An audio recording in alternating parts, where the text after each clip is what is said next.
ಕಾರ್ತವೀರ ಕಳುವ ಮಾಡುವುದಕ್ಕೆ ಬಂದಿರುವಂತೆ ತಿಳಿದುಕೊಂಡಿರುವೆಯಾ? ಯಾಕೆ ಬಂದಿರುವೆ? ಹೇಳುವೆನೆ ಕೇಳು.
ಇದಕ್ಕಿಂತ ಹೆಚ್ಚಿನ ಬೆಲೆ ಬಾಳುವ ಚಿನ್ನದ ಆಭರಣವನ್ನು ತವರು ಮನೆಯಲ್ಲಿ ಮರೆತು ಬಂದವಳು ನಾನು. ಕಳುವಿನ ಅಪರಾಧವನ್ನು ಹೋರಿಸಬೇಡ ಕನ್ಯ ಕಾರ್ತವೀರ ಅರ್ಜುನ.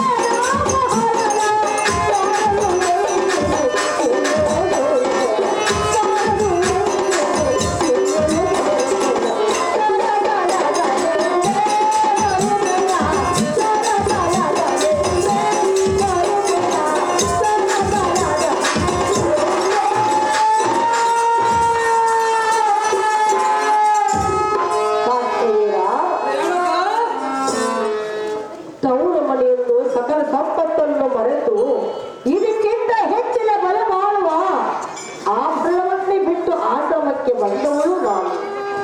ಕಡಿಮೆ ಅಪರಾಧವನ್ನು ಮಾತ್ರ ಹೋಲಿಸಬೇಡ ಕಟ್ಟಿ ಕಾರ್ತವೀರ ಅರ್ಜುನ.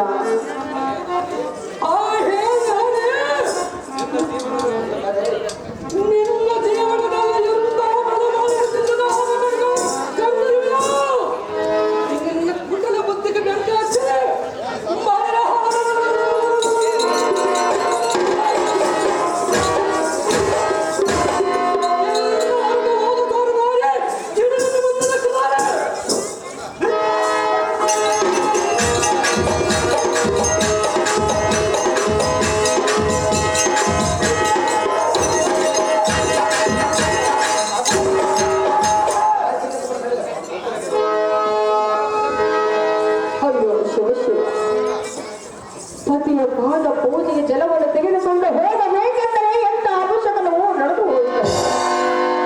ಈಗ ನಾನು ಏನು ಮಾಡಲಿ? ಪತಿಯ ಪಾದದ ಮೇಲೆ ಬಿದ್ದು ಕ್ಷಮೆ ಕೇಳಬೇಕಲ್ಲವೇ ನಾನು?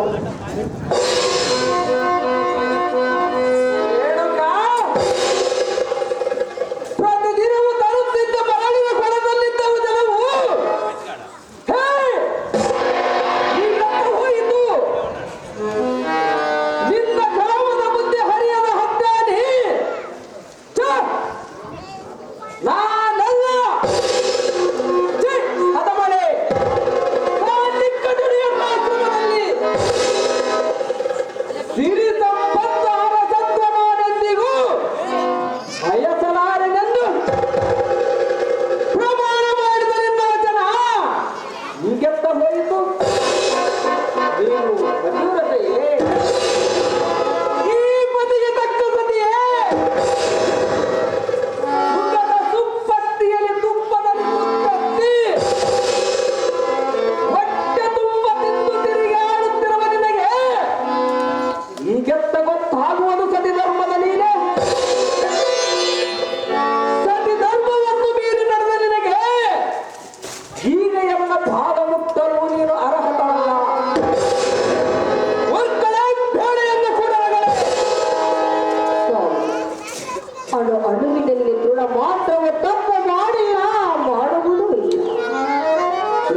ತಪ್ಪಿದರೂ ನೀತಿ ತಪ್ಪಿ ಬಾಳುವ ಹೇಳು ನಾನಲ್ಲ. ಜಲವನ್ನು ತರಲು ಹೋಗಿದ್ದೇನೋ ನಿಜ, ಆದರೆ ಅಲ್ಲಿ ಏನೋ ಅಪಶಕನವೂ ನಡೆದಂತಾಯಿತಲ್ಲ ಸ್ವಾಮಿ.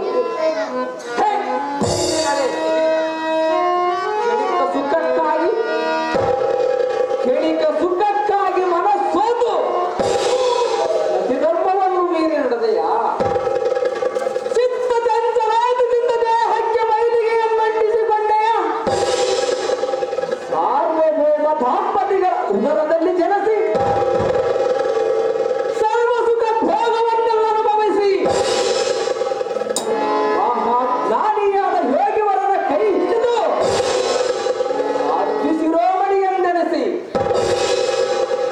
ಸಾಧ್ವಿ ಶಿರೋಮಣಿ ಎಂದೆನಿಸಿ ನಾಲ್ಕು ಮಕ್ಕಳ ತಾಯಿಯಾಗಿ ಮುಪ್ಪಿನ ಸಮಯದಲ್ಲಿ ಮತ್ತು ದನಕನಕದ ಮೇಲೆ ಮೋಹವೇ, ಮತ್ತೆಂದು ಅವುಗಳ ಮೇಲೆ ಆಸೆ ಪಡುವುದಿಲ್ಲವೆಂದು ರೇಣುಕಾ, ಮತ್ತೆಂದು ಅವುಗಳ ಮೇಲೆ ಆಸೆ ಪಡುವುದಿಲ್ಲವೆಂದು ಪ್ರತಿಜ್ಞೆ ಮಾಡಿ ಮತ್ತೆ ಮೋಹ ಮಮಕಾರಕ್ಕೆ ಬಲಿಯಾದೆಯ ಮೂರ್ಖರೇ, ಪರಮಘಾತಕರೇ.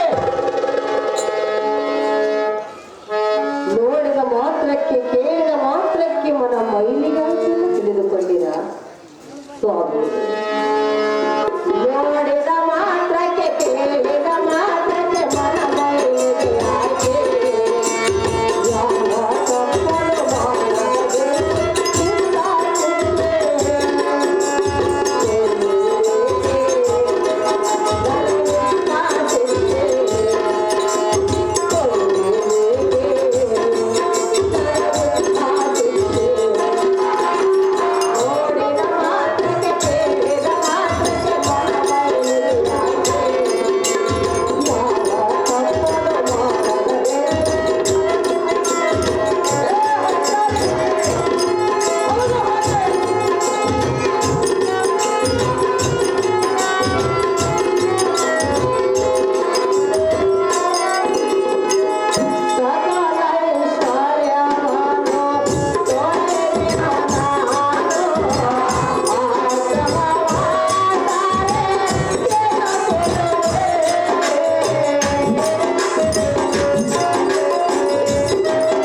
ತಪ್ಪನ್ನು ಮಾಡದೆ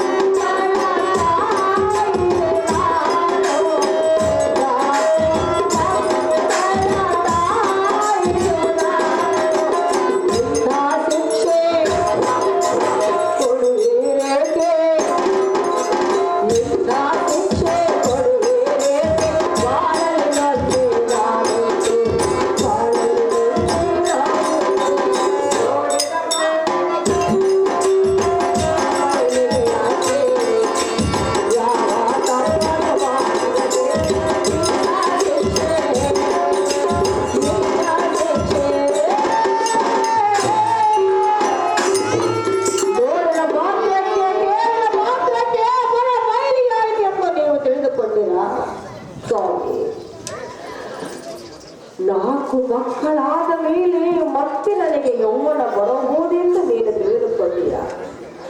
ಕೈ ಹಿಡಿದ ಪತಿಯೇ ನೀವೇ ಈ ರೀತಿ ಮಾತನಾಡಿದರೆ ಅನ್ಯ ಪುರುಷರು ನನ್ನನ್ನು ಯಾವ ರೀತಿಯಿಂದ ಮಾತನಾಡಬಲ್ಲರು? ತಪ್ಪು ಮಾಡಿಲ್ಲ ಎನ್ನ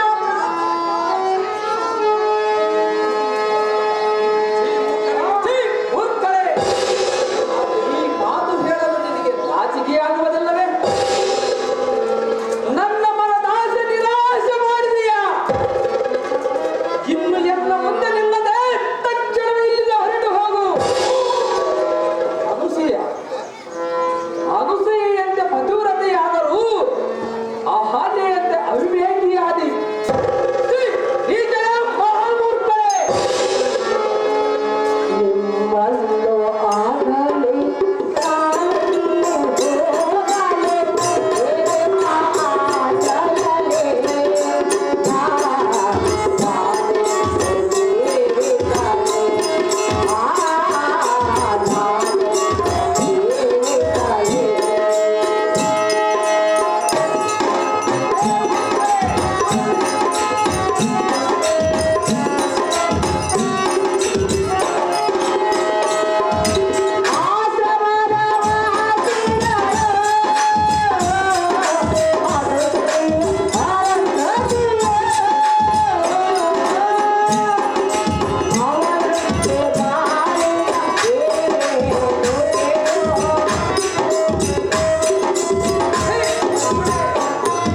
ಸಕಲ ಐಶ್ವರ್ಯವನ್ನು ಬಿಟ್ಟು ನಿಮ್ಮ ಆಶ್ರಮವೇ ನನ್ನ ಉಸಿರೆಂದು ನಿಮ್ಮ ಜೊತೆಗೆ ನಾನು ಬಂದೆನು ಸ್ವಾಮಿ.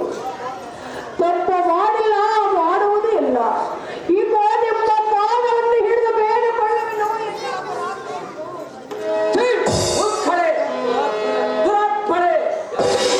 ಪಾದಗಳ ಮುಟ್ಟಬೇಡ, ಆ ಯೋಗ್ಯತೆ ನಿನಗಿಲ್ಲ. ಎನ್ನ ಕೈ ಹಿಡಿದ ನಿನ್ನನ್ನು ಮಹತ್ತರವಾದ ಸ್ಥಾನಕ್ಕೆ ಕರೆದೊಯ್ಯಬೇಕೆಂದುಕೊಂಡಿದ್ದೆ. ಆದರೆ ನಿನ್ನ ಅವಿವೇಕವೇ ನಿನ್ನನ್ನು ಕೆಳಮಟ್ಟಕ್ಕೆ ತಂದಿತು.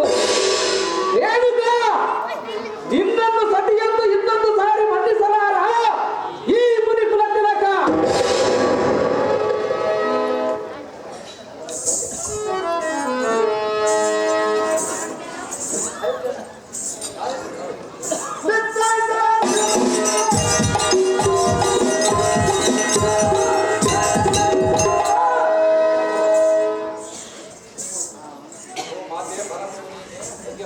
ಅಹೋ ಮಾತೆ ಕುರಿತೆ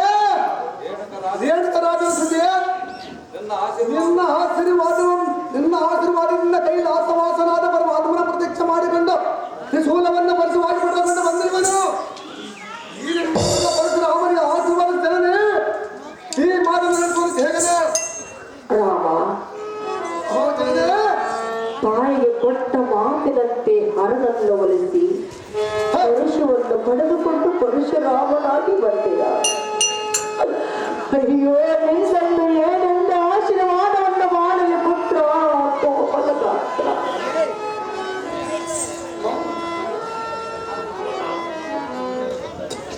ಅಮ್ಮ ಮಾತೆ ಏನು ನಿಮ್ಮ ಮನದಕ್ಕೆ ನೀನು ಕಣ್ಣೀರು ಸುರಿಸುವ ಕಾರಣವನ್ನು ತಿಳಿದುಕೊಳ್ಳದೆ ರಾಮ, ಅಮ್ಮಯ್ಯ ಏತಕ್ಕಾಗಿ ಕಣ್ಣೀರೆಂದು ಸುರಿಸುತ್ತಿರುವೆ ಮಾತೆಂದು ಕೇಳಿದೆಯಾ? ಹೌದು ಮಾತೆ. ನಾನು ಯಾವ ತಪ್ಪು ಮಾಡಿದನೆಂದು ನನ್ನನ್ನು ಕೇಳುವುದಕ್ಕಿಂತ ನಿನ್ನ ಹೆತ್ತಪ್ಪನಲ್ಲಿ ಕೇಳು. ಆತನೇ ನಿನಗೆ ಉತ್ತರವನ್ನು ನೀಡುವುದು ತಕ್ಕ. ಆಹೋ ಸುತನೆ ರುದ್ರನಂತೆ ನಿಂದು ಕೋಪವನ್ನು ಹೊರದ ಕಾರಣವೇನು? ನಿನಗೆ ಎದುರಾದ ಹದಮರಿ ಯಾರು ಎನ್ನುವುದೇ ಹೇಳು. ಅವರ ಶಿರವನ್ನು ಎಲ್ಲ ಪರಿಸರವನ್ನು ತೆರೆದು ತೆರಗಿಸಿಬಿಡುತ್ತದೆ. ಹೇಗನೆ ರಾಮ, ಓ ಅಪ್ಪಯ್ಯ, ದೃಢಬಲವರ ಸ್ಥಿರ ಬೇಕು ಎನ್ನ ಹತ್ಯೆ ಭಾರಿಸಬೇಕಾದರೆ ಒಂದಗಳ ಗಂಡಗಲೇ ಈ ಪರಶುರಾಮನ ಬಲವಲ್ಲ ನಿನಗೆ ಹನುಮಾನವೇ ತಂದೆ. ಖಂಡದಯ ಗಂಡುಗಲಿ ರಾಮ. ಹಾಗಾದರೆ ಪ್ರತಿಜ್ಞೆ ಮಾಡುವಿಯಾ? ಅಲ್ಲೇ ಮಾತು ಮೀರುವುದಿಲ್ಲವೆಂದು? ಆಹೋ ಅದನ್ನೇ ಸುತನೆ 33 ಕೋಟಿ ದೇವತರ ಸಾಕ್ಷಿ, ಸೂರ್ಯಚಂದ್ರ ಸಾಕ್ಷಿ, ದಿಬ್ಬಾಲಕರ ಸಾಕ್ಷಿ, ನಿನಗೆ ಪರಶುವನ್ನು ಕೊಟ್ಟಿರುವ ಆ ಪರಶುವನ ಸಾಕ್ಷಿಯಾಗಿ ನಿನ್ನ ಆಜ್ಞೆಯನ್ನು ಪ್ರತಿಜ್ಞೆ ಮಾಡುವುದು ತಂದೆ. ಏನು ಮುಂದೆ? ಹಾಗಾದರೆ ಈ ಕೆಲವು ಹರಿಗಡಿದು ಬಿಡಿ ನಿನ್ನ ತಾಯಿಯ ಶಿರ.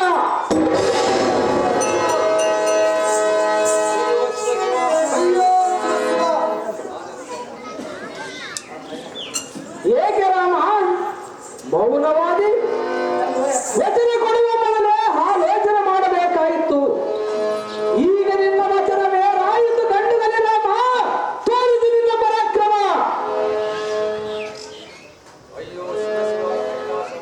ಅಯ್ಯೋ ಶಿವ ಶಿವ ಕೈಲಾಸ ವಾಸ ಈಶ ಮಹೇಶ, ಇದಂತ ಅಗ್ನಿ ಪರೀಕ್ಷೆ. ಇಂದು ನಾನಂತ ಪ್ರತಿಜ್ಞೆ ಮಾಡಿದೆ. ದೇವ ದೇವ ಪರಮೇಶ್ವರ, ನಿನ್ನ ಪರಸು ಎನೆಗೆ ತಂದಪ್ಪಿಸುವಾಗ ಮೊದಲ ಬಲೆಯಾದ ನಿನ್ನ ಮಾತೇಶ್ವರ ತರೆಯುವ ಸಮಯ ಬರುವುದೆಂದು ಮುಂದಿನ ವಿಚಾರ ತಿಳಿಸದೆ ಮೌನವಾದಿಯ. ಅಹೋ ತಾಯಿ ಭೂದೇವಿಯೇ, ಹೊಡೆದ ಮಾತೇಶ್ವರವನ್ನು ಮೊದಲ ಕಡೆಯವರು ಹೆಣ್ಣಾದ ನಿನ್ನ ಮನಕ್ಕೆ ಒಪ್ಪಿದೆ. ಎಲೆ ಆಕಾಶವೇ, ನಾನು ಪ್ರತಿಜ್ಞೆ ಮಾಡುವ ಮೊದಲು ಬಚ್ಚಿಡಲನ್ನು ಎನ್ನ ಸಿರಕ್ಕೆ ಬಿಡದು ಎನ್ನನ್ನು ಹೇಗೆ ಸಾಯಿಸಲಿಲ್ಲ. ಅಹೋ ಪಾರ್ವತಿನಾಥ, ನೀನು ಹೇಳಿದ ವಾಕ್ಯದಂತೆ ವಚನಗಳು ಮೊದಲು ಹೆಚ್ಚಿನ ವಚನಗಳು ಎಂದಿಯಲ್ಲ. ಆ ಅಮರವಾಣಿ ಎಂದು ಸತ್ಯವಾಯಿತು. ಎನ್ನ ಕಲಕ್ಕೆ ನಿನ್ನ ಕೊಟ್ಟದ ಸೂಲ ಎಂಬ ವಂಶಕ್ಕೆ ಮೂಲವಾಯಿತು. ಎಂತ ತಾಯಸರ ತಡೆಯುವುದು ಯಾವ ಮಗನಿಂದ ಸಾಧ್ಯ? ನವ ಮಾಸ ಗರ್ಭದಲ್ಲಿ ಒತ್ತು ಸಾಕಿ ಸಲಹೆ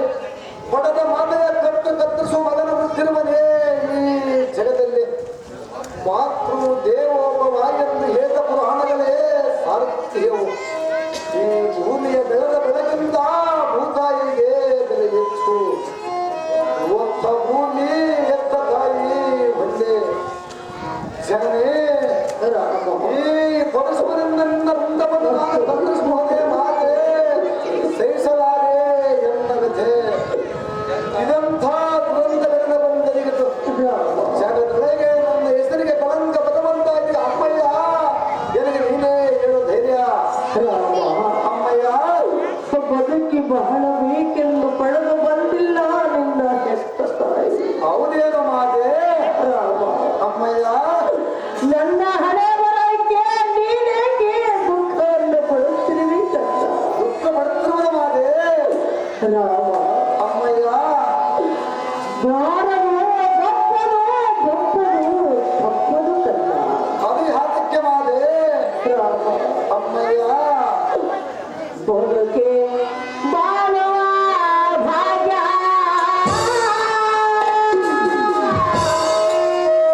ತೊಳೆದು ಬಂದಿಲ್ಲ ಮಗನೇ.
ಪಾಲಿಗೆ ಬಂದಿದ್ದು ಪಂಚಾಮೃತವೆಂದು ನೀನು ತಿಳಿದುಕೊಳ್ಳಬೇಕು. ಹೌದೇನು ಮಾತೆ ರಾಮ, ಅಮ್ಮಯ್ಯ ಅನ್ನ ತಾಯಿಯ ಪಟ್ಟ ಮಾತಿನಂತೆ ಹರಳನ್ನು ಒಲಿಸಿ ಪರಶುವನ್ನು ಪಡೆದುಕೊಂಡು ಪರಶುರಾಮನಾಗಿ ಬಂದಲ್ಲವೇ? ಹೌದು ಮಾತೆ ರಾಮ, ಅಮ್ಮಯ್ಯ ಅದರಂತೆ ನಿನ್ನ ಕೀರ್ತಿ ಜಗತ್ತಿಗೆ ತಿಳಿಯಬೇಕಾದರೆ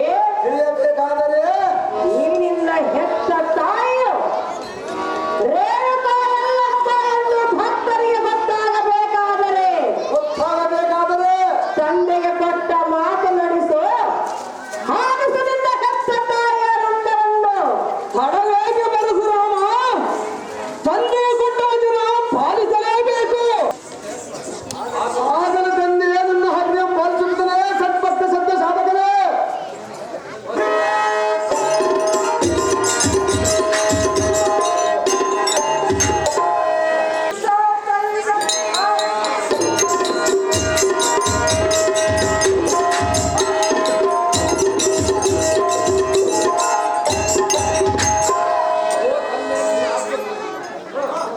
ಆಹೋ ತಂದೆ ನನ್ನ ಹರಿಯ ನೆರವೇರಿಸಿಕೊಂಡೆ.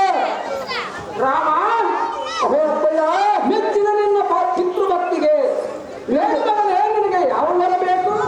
ನಿನಗೆ ತೃಪ್ತಿಯಾಗಿದೆ ಆಗುತ್ತದೆ. ಸಮಯವೇ ಬೇರೆ ನಿನ್ನ ಮನವಿಚ್ಛೆಯನ್ನು ಬೇಗನೆ. ಆಹೋ ಮಗನೇ, ಮಗನೇ, ಹಾಗಾದರೆ ಪ್ರತಿಜ್ಞೆ ಮಾಡಿದ್ರೆ ನಾನು ದೇವರ ಬಡವರಿಂದ ಕೊಟ್ಟ ಮಾತು ಎಂದಿಗೂ ತಪ್ಪಲ್ಲ. ತಪ್ಪುವವನು ಅಲ್ಲ ಹೀಗಾಗಿ ಕೆಲಸ ಜಮಪತ್ನಿ. ಆಹೋ ಅಪ್ಪಯ್ಯ ಸಮಯ ಮರಳೆಯನ್ನ ತಾಯಿಗೆ ಜೀವದಾನ ಮಾಡಬೇಕು. ನಿಮ್ಮ ಕ್ರೋಧ ಹತ್ತಿರದ ಕಳಿಸಿದ ನಮ್ಮ ಅಣ್ಣನ ಪುನಃ ಜೀವನವನ್ನು ಹೆಬ್ಬಿಸಬೇಕು. ಮೂರನೇ ವರವಾಗಿ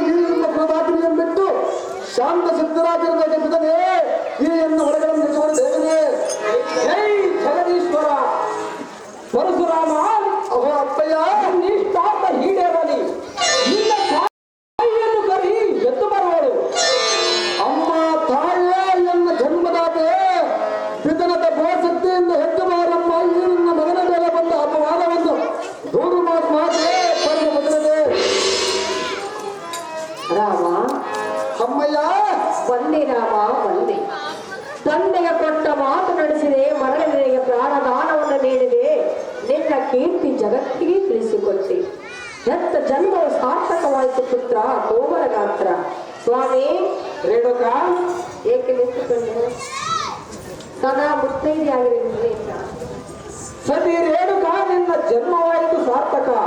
ಇಲ್ಲಿಂದ ಚಿರಕಾಲವಿರಲಿ ನಿನಗೆ ಸರ್ವ ಸುಖ. ಆಹೋ ಅಪ್ಪಯ್ಯ ಮತ್ತು ನಮ್ಮ ಎತ್ತಮ್ಮನಾದ ರೇಣುಕಾದೇವಿ, ಕಂದ ನಿಮ್ಮಲ್ಲಿ ನಿಮ್ಮ ತಂದನ ವಿಜ್ಞಾಪನೆಂದರೆ ಅದೇನು ಪುತ್ರ? ಇದನ್ನ ಹಾಕಿದ ಸುದ್ದಿ ಮಾಡದಂತೆ ತಾಯಿ ಎಂಬ ಪಾಪದ ಪ್ರಾಯಚಿತ್ತಕ್ಕೆ ಗುರುಕಥೆಯನ್ನು ಮಾಡಿ ಬರುವೆ. ಆದ ಕಾರಣ ಇವರಿಗೆ ಆಶೀರ್ವಾದ ಮಾಡುತ್ತಿದ್ದ ಜನಗತ್ತೆ ದೇವತಾ ಸ್ವರೂಪರೇ. ಹೋಗಿ ಬಾ ಪುತ್ರ, ಜಯವಾಗಲಿ ಸರ್ವತ್ರ.